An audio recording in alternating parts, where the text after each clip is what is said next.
안녕하세요. 행정의 금융TV 김현행경사입니다. 네. 오늘은 제가 말씀드릴 내용은 관광진흥법 있죠. 관광진흥법에 따라서 관련된 사업을 하는 요건에 대해서 말씀드리려고 하는데, 오늘 제가 주로 말씀드릴 거는 호텔업의 종류에 따라 어떤 등록 기준을 좀 간단하게 좀 보려고 합니다. 우리 관광진흥법을 보면요, 제15조에 사업계획의 승인이라는 부분이 있고요. 관광 숙박을 이제 경영하려는 자는 사업계획서를 작성해서 특별시장이라든가 특별자치, 지사, 도시사, 시장, 군수, 구청장에게 승인을 받아야 된다고 되어 있습니다.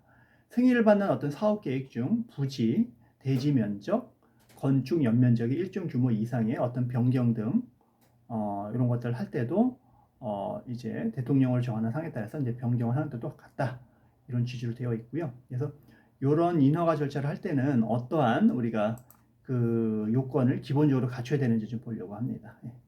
관광 호텔업을 좀 볼게요. 이제 관광객의 어떤 숙박에 이제 적합한 이제 시설을 이제 갖추어 이제 관광객에게 이용하게 하고 숙박에 딸린 음식이라든가 운동, 오락, 휴양, 공연 또는 연수에 적합한 시설 등을 갖추어 관광객에게 이용하게 하는 업을 관광 호텔업이라고 합니다.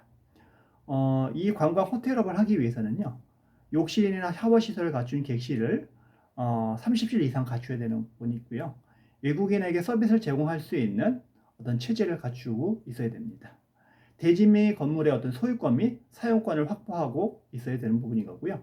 다만 회원을 모집하는 경우에는 소유권을 이제 확보를 해야 됩니다. 다음에 수상관광 호텔업이 있는데요. 수상의 구조물 또는 이제 선박을 고정하거나 메어놓고 관광객의 숙박에 적합한 시설을 갖추거나 부된 시설을 갖추어 이제 관광객을 이용하게 하는 업을 수상관광 호텔업이라고 합니다. 수상관광 호텔업이 이제 위치하는 이제 수면은 공윤수면 관리 및 매립에 관한 법률 또는 하천법에 따라서 관리청으로부터 조명 허가를 이제 받아야 됩니다. 욕실이나 샤워실을 갖춘 객실이 30실 이상 있어야 되는 부분인 거고요. 외국인에게 서비스를 제공할 수 있는 이제 체제를 갖춰야 됩니다. 수상 오염을 방지하기 위한 여러 가지 오염 저장 시설이라든가 처리 시설, 폐기물 처리 시설을 갖춰야 됩니다. 구조물 및 어떤 선박의 소유권 및 사용권을 이제 확보하고 있어야 되는 부분인 겁니다. 네. 아까 또 말씀드린 것처럼 회원을 모집하는 경우에는 소유권을 이제 확보해야 된다는 부분들 알고 계셔야 될 것 같습니다. 그 다음에 한국 전통 호텔업이라는 게 있습니다. 한국 전통의 건축물에 이제 관광객의 어떤 숙박에 적합한 시설을 이제 갖추거나 이제 부대 시설을 이제 갖추어 이제 관광객을 이용하게 하는 업입니다. 등록 기준을 보면 건축물의 외관은 전통 가옥의 형태를 갖춰야 되는 부분인 거고요. 이용자의 불편이 없도록 욕실이나 샤워실을 갖추고 있어야 됩니다. 외국인에게 서비스를 제공할 수 있는 체제를 갖춰야 되는 부분인 거고요. 마찬가지로 대지 및 건물의 소유권 또 사용권을 확보해야 됩니다. 네. 이 정도 알고 계시면 될 것 같고요. 그 다음에 가족 호텔업이라는 게 있죠. 가족 단위의 관광객의 숙박에 이제 적합한 시설이나 이제 취사 도구를 갖추어 관광객에게 이제 이용하게 하거나 숙박에 따른 음식, 운동, 휴양 또는 연수에 적합한 시설을 갖추어 관광객에게 이용하게 하는 것입니다. 그래서 기준을 보면은 가족 단위의 어떤 관광객이 이용할 수 있는 어떤 취사 시설이 이제 객실별로 설치되어 있거나 층별로 공동 취사장이 이제 설치되어 있어야 합니다. 욕실이나 샤워 시설을 갖춘 어떤 30실 이상이 되고요. 객실별 면적이 19제곱미터 이상이어야 됩니다. 외국인의 서비스를 제공할 수 있는 체제를 갖춰야 되는 부분인 거고요.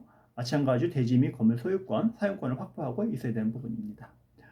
또 다음으로는 이제 호스텔업이라는 게 있는데요.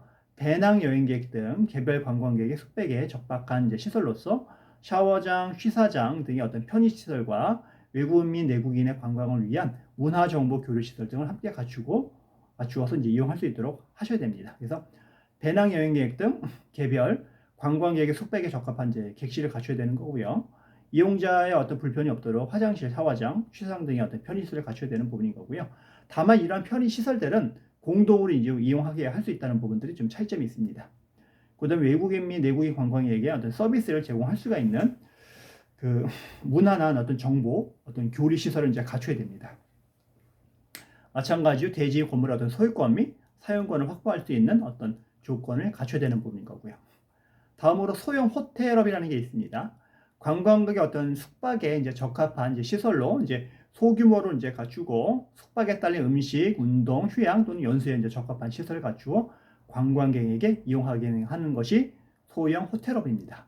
등록 기준은 뭐 마찬가지로 뭐 욕실이나 샤워실을 이제 갖춘 어떤 객실이 있어야 되는데 여기서 다만 이제 20실 이상이라든가 30실 미만을 갖추고 있어야 된다는 거. 그 다음에 부대 시설의 어떤 면적 한 합계가 건축 연면적의 50% 이상이어야 되고요. 두 종류 이상의 어떤 부대 시설을 이제 갖추어야 됩니다. 다만 단란주점 영업이라든지 어떤 사행 행위를 위한 어떤 시설은 이제 둘 수 없다라는 거 알고 계시면 될 것 같고요. 조식 제공이라든가 외국어 구사 인력 고용 등 외국인에게 서비스를 제공할 수 있는 어떤 체제를 갖춰야 됩니다. 네. 대지 및 소유 건물의 어떤 소유권, 사용권을 확보할 수 있어야 됩니다. 네. 마지막으로 의료관광 호텔업인데요. 의료관광객의 어떤 숙박에 적합한 시설 및 취사 도구를 이제 갖추거나 이제 숙박에 딸린 음식, 운동, 휴양에 적합한 시설을 갖추어서 이제 주로 외국인 관광객에게 이용하게 하는 업을 의료관광 호텔업이라고 할 수 있습니다. 의료 관광객이 이용할 수 있는 어떤 취사 시설이 이제 객실별로 설치되어 있거나 이제 층별로 공동 취사장이 설치되어 있어야 되고요. 마찬가지로 욕실이나 샤워실 갖춘 객실이 20실 이상 있어야 됩니다. 객실별로 면적이 19제곱미터 이상이어야 되고요. 교육환경보호법에 따른 유해 시설을 부대 시설로 두지 말아야 합니다. 그 다음에 의료관광객의 어떤 출입이 편리한 어떤 체제를 갖춰야 되는 부분인 거고요. 외국어 구사 인력을 고용해서 외국인에게 서비스를 제공할 수 있어야 합니다. 네. 그 다음에 이제 대지 및 건물의 소유권 및 사용권을 확보할 수 있도록 해야 되고요. 의료관광 시설은 이제 의료기관 시설과 이제 분리되어 있어야 합니다. 네. 그 다음에 의료관광 호텔업을 이제 등록하려는 자는 일정한 어떤 요건을 충족하는 외국인 환자, 유치, 의료기관이 개설자 또는 유치업자여야 된다는 부분도 같이 알아두시면 좋을 것 같습니다. 예. 오늘은 간략하게 관광진흥법에 나와 있는 각 업에 따른 기본적인 조건에 대해서 알아봤습니다. 예. 다음에도 관련된 어떤 관광진흥법에 관련된 여러 가지 호텔업 등록이라든가 관련된 어떤 호텔업 관광 자금 정책 제공에 관련 부분도 같이 안내해서 말씀을 드리도록 하겠습니다. 예. 오늘 여기까지 하고요. 마지막으로 좋아요, 구독 꼭 부탁드리겠습니다. 감사합니다.